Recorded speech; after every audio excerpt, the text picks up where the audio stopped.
Nice meeting you as well. Thank you. Y'all have a good day. Y'all stay blessed. Hey, how you doing, young lady? Hi, my name's Nilo. Oh, yeah. Nyla? How old are you, Nyla? I'm 19 years old. How you pronounce your name? Nilo?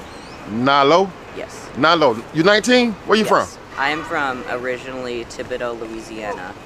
Are you from Louisiana? Small town right next to LaFourche Parish, which Okay. is right next to Baton Rouge.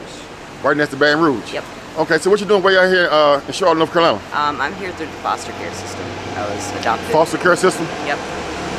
Oh, so speaking of that, let's talk about your childhood. Okay. Did you grow up in a two-parent household? I did. Talk about it for me. So I have been through every type of abuse you could possibly think of. So every type of what now? Every type of abuse you can possibly think of, which kind of shapes the way I live my life now.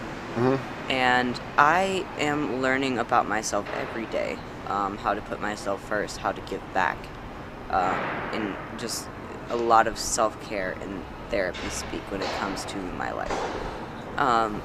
And there's a lot going on for everyone here.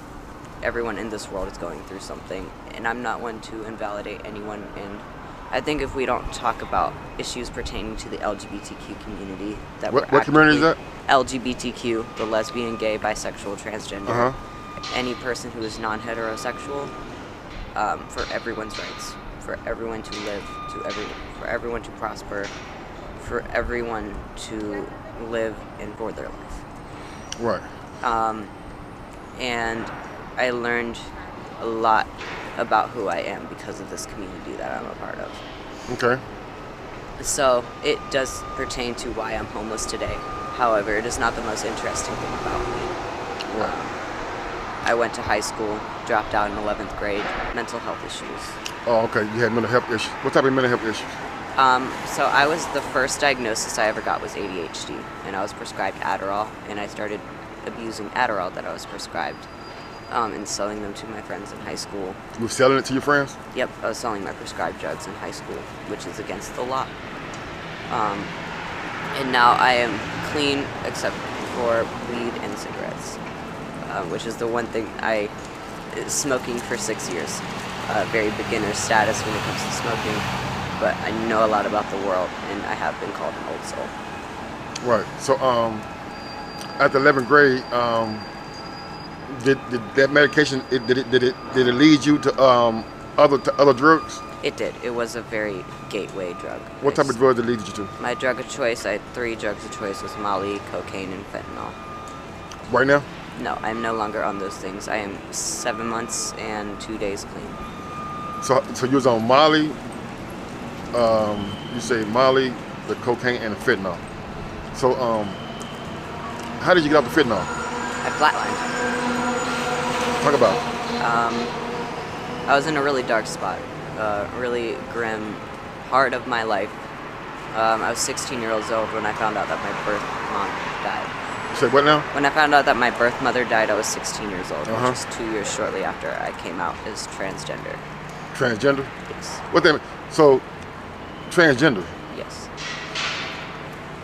I want to ask you because I don't know. So are you male? Were you born male or female? I was assigned female at birth. I am gender fluid. I'm underneath the trans umbrella. You're born a female. Yes. And you're gender fluid. Yes. So you identify as what now? Just vibing. Gender fluid. Okay. All right. No disrespect. I don't know anything about. It just my experience with gender fluctuates. That's what gender. Sometimes Sometimes I'm a dude. Sometimes I'm neither. Sometimes. So you like whatever you decide to be when you wake up. I guess you could say that. I mean you're gender fluid. I mean like you don't have no you don't have no permanent identification. Really. Like you switch up all the time. Yep. I came out as gender fluid. So when I was. So 14. did you have do you have relations with men or women or both? It doesn't matter. Gender doesn't play a role in my attraction. Gender don't play a role? Okay. So how did all that play a role in you becoming homeless? Yes. How? When I came out, I was being physically abused by my adoptive mom and dad. Uh-huh. And they knew the type of abuse I had went through before. I don't blame them. They aren't perfect. There's no such thing as a perfect parent anywhere. Right. However, that kind of shapes who I am today. They're great parents. Provided me house, food, water, all the things that parents are supposed to do. So I'm here and I exist because of my adoptive parents, because I would not have made it to my 18th birthday. I would not have made it to my 19th birthday, and I am going to make it to my 20th birthday. You say you will? Yes. Yeah, right. Because now, yeah, we had to get off that main street because I couldn't hardly hear all that traffic. right. So let's kind of pick up where we left off at. I think I would ask you, how did you say L? How you pronounce it? LGBTQ. Yeah. How did that play a role in you end up homeless? Yes, because I came out of the closet. Okay, you came out of the closet. Yes, and my parents told me verbatim, if you don't get your shit together, and by the time you turn 18, you're out. Like, you're being kicked out. My adoptive parents told me this. Okay. Your adoptive parents. Yes. So when you turned 18, they just opened the door and told you to go? Pretty much.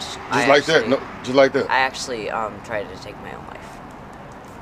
Because I was scared of what the world had to offer me. I was very clueless, very freshly 18, learning about the world. And very childlike mindset of, whatever happens, happens. And Right. so I was scared, I was terrified. I was just like, if I go outside and I die for being myself, well, why not just do it myself? Right. Let me ask you something. How has that community helped you? They've helped me embrace a lot of who I am. My feminine side, my masculine side, my gender neutral side. Every part of me, this community that I'm a part of, has helped me embrace every single part of who I am. And I'm so forever grateful. Right. That's good. I mean, I ain't never heard anything bad about the community. So let me ask you something. Have you ever been discriminated against because of that? Yes. Talk about it. So I was staying at a place called Salvation Army Center of Hope. You can bleep the name out if you're looking to post it. Mm-hmm. And I have a lot of behavioral issues, I'm not going to lie, as a result of the drugs. I'm a very erratic person. Something I've also had to embrace.